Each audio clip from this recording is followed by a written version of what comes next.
You've probably seen the One Fence Picket planters, and Who's the Boss has made many videos about it. But in this video, I'm going to show you a One Fence Picket planter that I don't think anybody's made. Let's get started. For this project, you're going to need at least 70 inches of fence picket. I didn't have a full fence picket, so I had to round up scraps and make 70 inches. For your first cut, you're going to set your miter to 15 degrees, and then you're going to cut it at 10 inches. And just to be clear, that long side is going to measure 10 inches. Then you can set your saw back to 0 and cut another one at 10 inches. Cut 3 6-inch pieces.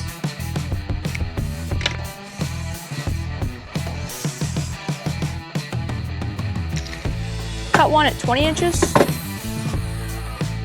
And then our last measurement is 3 4-inch pieces.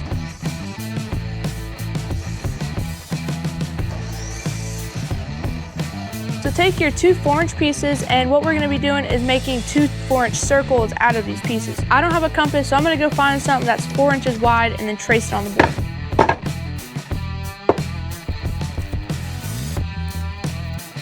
I traced the pieces out on the wood, so now we're going to go to the bandsaw and cut it out.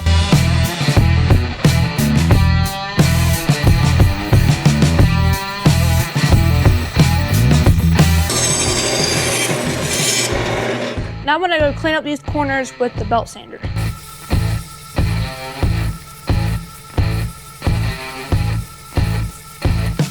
Then we'll screw them together. This will make sense later on in the video. And this is actually going to be the wheels of our planter. And yes, I did say wheels. And I just realized this, you could probably just use a hole saw bit and just cut a circle out.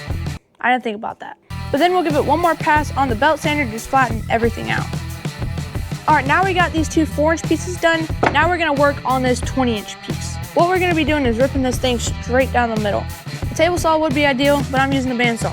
I'm just going to use another piece of wood to set up a guide, and hopefully that will work. All we'll do is set the fence up 2 3/4 inches away from the blade, and we'll run it through, and hopefully it works out. Well, that worked really well. I did not expect it to work that good. So now what we're going to do is measure center of this board we just ripped in half. And that is going to be 1 3/8 right there. Then we'll measure down 4 inches, mark it there. And now what we're going to do is trace this up and then kind of tear it off, just like that. Then we'll cut this out and then trace it out on the other board and then cut that out.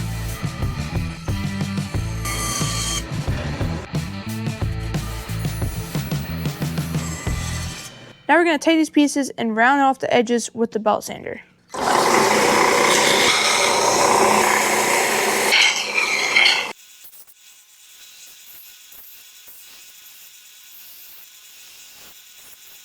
Do you have any guesses what we're making yet?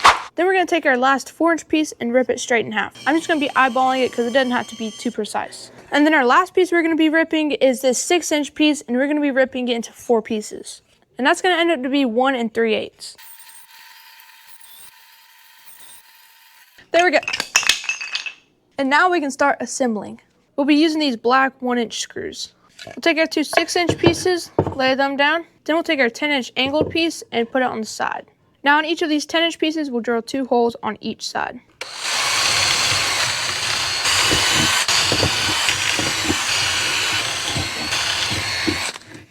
Then we'll screw it together.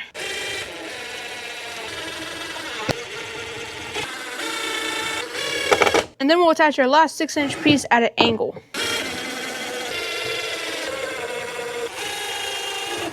Then we'll lay these 6-inch pieces we ripped right in the bottom. And we'll make sure they are evenly spaced.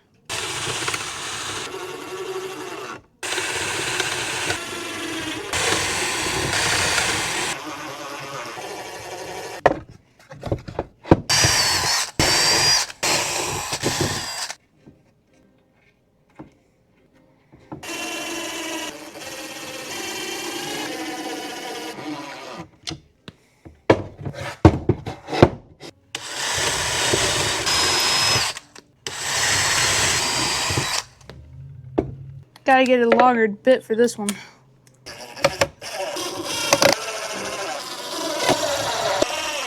And then we'll attach our 20-inch pieces right here.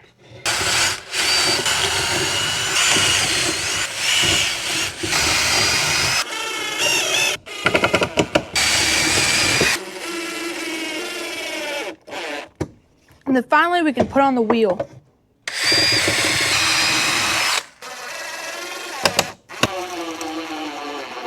Your last thing to do is to give her a massage. While I'm saying this, go down below and hit that subscribe button. Help your boy get to 50,000 subscribers.